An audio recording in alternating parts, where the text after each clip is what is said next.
নমস্কার বন্ধুরা, Indian mythology চ্যানেলে আপনাদের সবাইকে স্বাগত। আশা করি আপনারা প্রত্যেকে ভালো আছেন, সুস্থ আছেন। বন্ধুরা, আমরা প্রত্যেকেই কোনো না কোনো সময় কুকুরদেরকে জনসমক্ষে সঙ্গম করতে দেখেছি। কিন্তু আপনারা জানেন কি যে কুকুররা কেন জনসমক্ষে সঙ্গম করেন? কে দিয়েছিল তাদের এই অভিশাপ?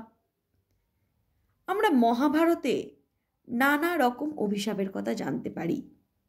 ঠিক তেমনি একটি অভিশাপের কথা হচ্ছে দ্রৌপদীর দ্বারা কুকুরদের দেয়া অভিশাপ, যে অভিশাপের জন্য আজও কুকুরেরা জনসমক্ষে লজ্জাহীনভাবে সঙ্গম করেন। তাহলে চলুন জেনে নেওয়া যাক কুকুরদের কী অপরাধের কারণে দ্রৌপদী তাদেরকে এমন ভয়ঙ্কর অভিশাপ দিয়েছিলেন। মহাভারত অনুসারে জানা যায়, পঞ্চ পাণ্ডবের ভার্যা পাঞ্চালী স্বামী সঙ্গ করতেন এক বিশেষ নিয়ম মেনে। প্রত্যেক স্বামীর সঙ্গে তিনি যখন একত্র রাত্রি যাপন করতেন, অর্থাৎ রাত্রি বাস করতেন, তখন অন্য স্বামীকে তিনি দেওর বা ভাসুরের মর্যাদা দিতেন। কোনো স্বামী যখন তার সঙ্গে এক কক্ষে থাকতেন, তখন অন্য স্বামীদের সেখানে প্রবেশের অধিকার ছিল না। তিনি কোনো স্বামীর সঙ্গে অবস্থান করছেন এটা যাতে অন্য পাণ্ডবেরা বুঝতে পারেন, সেজন্য ঘরের বাইরে অবস্থানরত স্বামীকে দরজার বাইরে জুতা খুলে রেখে আসতে হতো। ঠিক এমনই এক সময় অর্জুনের দরকার পড়েছিল তার সবচেয়ে প্রিয় অস্ত্র গান্ডীবের, এবং সেই গান্ডীবটি তখন ছিল দ্রৌপদীর কক্ষে। দ্রৌপদীর কক্ষে সেই সময় অবস্থান করছিলেন পঞ্চ পাণ্ডবদের জ্যেষ্ঠ ভ্রাতা যুধিষ্ঠির। তিনি যথারীতি নিয়ম মেনে কক্ষের বাইরে জুতো খুলেই প্রবেশ করেছিলেন, কিন্তু এক কুকুর তখন সেই জুতো জোড়াখানি মুখে করে নিয়ে পালিয়ে যায়।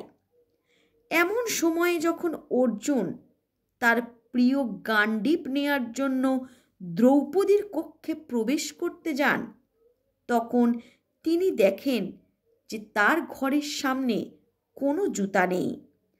তাই তিনি ভাবেন যে দ্রৌপদীর কক্ষে কোনো ভ্রাতা প্রবেশ করেননি।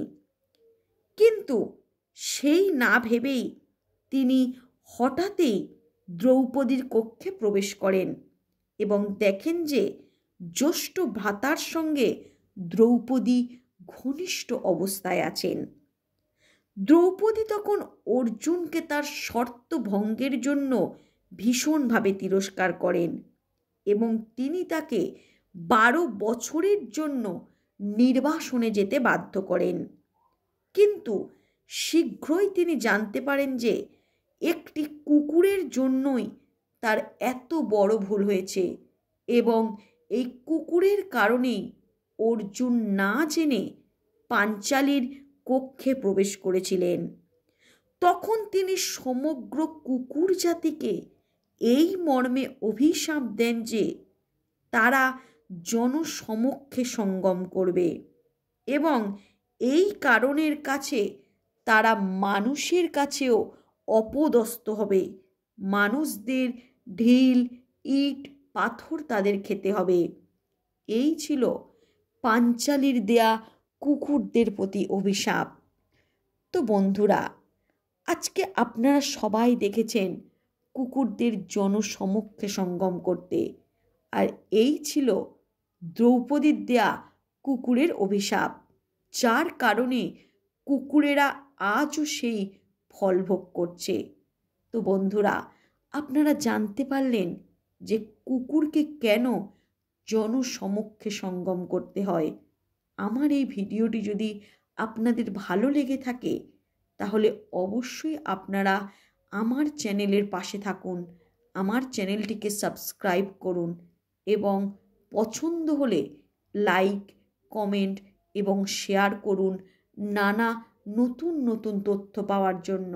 নমস্কার।